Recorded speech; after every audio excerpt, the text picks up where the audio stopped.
Hello friends, welcome to our YouTube channel meta technology. आज हम लोग पीएलसी यानी प्रोग्रामेबल लॉजिक कंट्रोलर्स के बारे में डिस्कस करेंगे, जो ऑटोमेशन के फील्ड में बहुत बड़ी रोल प्ले कर रही है। पीएलसी आज के ज़माने के लिए इंडस्ट्रियल प्रोसेस को बेहतर बनाने के लिए बहुत ही भरोसेमंद, साथ ही उत्पादकता को अधिकतम और डाउन टाइम को कम करने के लिए यूज किया जाता है।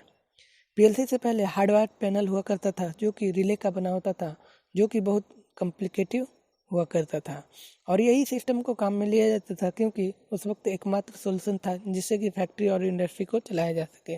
कॉम्प्लिकेटिव इसलिए था क्योंकि यदि उस वक्त एक मोटर को ऑन ऑफ करना होता था तो source of electricity and motor के बीच में एक पावर रिले कनेक्ट करना होता था, और आप समझ सकते हो कि मोटर की तरह कितने इक्विपमेंट होंगे, यानी बहुत सारे पावर रिले यूज हुआ करते थे।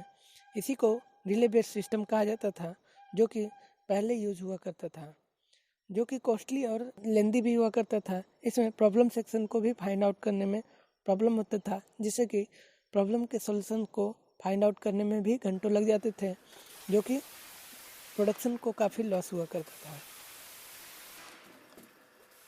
इन्हीं प्रॉब्लम को सॉर्ट आउट करने के लिए पीएलसी लाया गया, जो कि बहुत ही भरोसेमंद साबित हुआ। पहला पीएलसी बेडफोर्ड एसोसिएट्स द्वारा बनाया गया 1968 में। Father of PLC Richard E Dick Morley को माना जाता है। तो हम लोग ऑलमोस्ट पीएलसी के हिस्ट्री को जान गए हैं, अब डेफिनेशंस को समझते हैं। तो आसान भाषा में समझे तो पीएलसी हार्डवेयर एंड सॉफ्टवेयर से संबंधित एक सिस्टम है, जो कि मशीन को ऑटोमेटिक कंट्रोल करने and other types of mechanical, electrical and electronic device को कंट्रोल करने के लिए प्रयोग में लाया जाता है। पीएलसी को रीप्रोग्राम किया जा सकता है एज पर रिक्वायरमेंट, मतलब कि अपने अकॉर्डिंग रिकंडीशन एंड रीप्रोग्राम कर सकते हैं।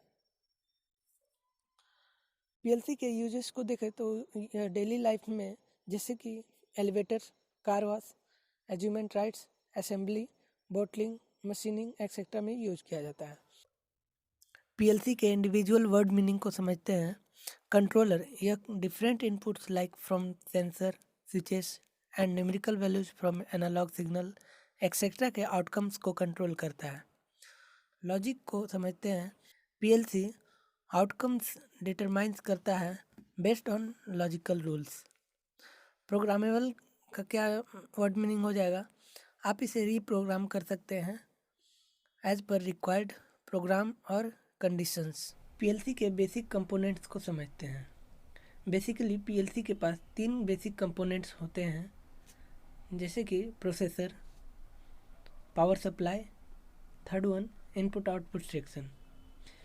पीएलसी सिस्टम का प्रोसेसर या कह लें मस्तिष्क एक सॉलिड स्टेट डिवाइस होता है, जिसे वेरियस टाइप ऑफ वर्क और फंक्शन को परफॉर्म कराया जाता है, जैसे कि इलेक्ट्रोमैकेनिकल डिवाइस, रिले और उससे संबंधित कार्यों को नियंत्रित किया जाता है।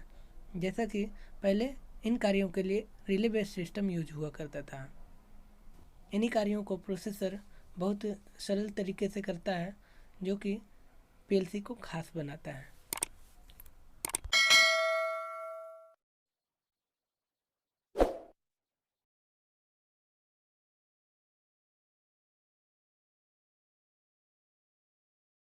पावर सप्लाई को समझते हैं। पावर सप्लाई रिक्वायर्ड वोल्टेज में कन्वर्ट करता है इंटरनल सर्किट के लिए, ताकि इंटरनल सर्किट डैमेज ना हो।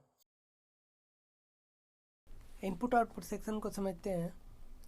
इलेक्ट्रिकल नॉइज, जैसे कि इलेक्ट्रिकल स्पाइक्स और लोड किकबैक पीएलसी के इंटरनल सर्किट को डैमेज कर सकता है, क्योंकि CPU operates on very low voltage. यहीं पर इनपुट आउटपुट पोर्ट्स बहुत महत्वपूर्ण भूमिका निभाती है। Input output ports of the input output section protects the CPU from electrical noise। Input output section में इनपुट आउटपुट सिग्नल के स्टेटस सिग्नल को फिल्टर कर देता है, जिससे कि प्रोसेसर डैमेज ना हो। Next session we will cover block diagram and basic elements of programming. इस चैनल पर आपको इलेक्ट्रिकल एंड इलेक्ट्रॉनिक्स के नोट्स मिलेंगे और साथ ही एमसीक्यू के सॉल्यूशंस मिलेंगे। तो आप इस चैनल को सब्सक्राइब कर लें, ताकि कोई भी अपडेट मिस ना करें।